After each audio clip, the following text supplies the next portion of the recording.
না হাঁটছি না দৌড়াচ্ছি, তবুও হাঁপাচ্ছি। জীবনের এ কোন অধ্যায়ে আটকে গেলাম? তুমি না থেকেও মনে থাকলা, ভাবনায় থাকলা, মস্তিষ্কে থাকলা, অস্তিত্বে থাকলা, আবার নামাজের মোনাজাতেও থাকলা। থাকলা না শুধু আমার হয়ে।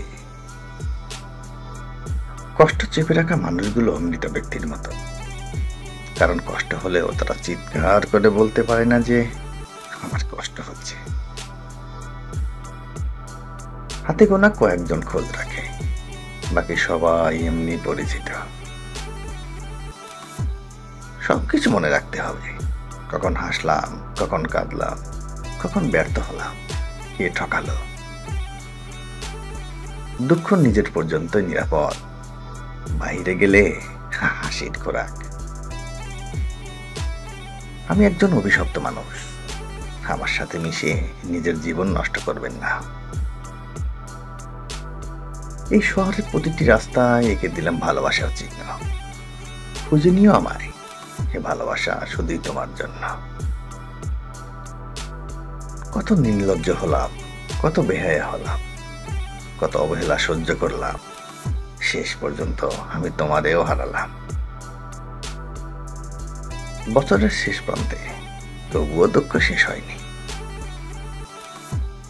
আমি হাল না ছাড়ার জন্য নিজেকে নিয়ে গর্বিত, কারণ এই বছরটি মোটেও সহজ ছিল না।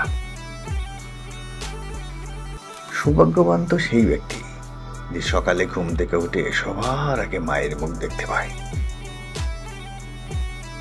মানুষ অভিশাপ দিক বা না দিক, চোখের জল ঠিকই অভিশাপ দেয়।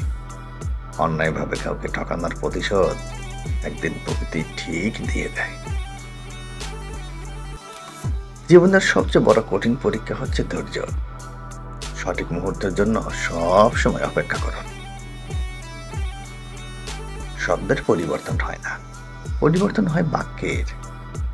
মানুষের পরিবর্তন হয় না, পরিবর্তন হয় তার আচার ব্যবহারের।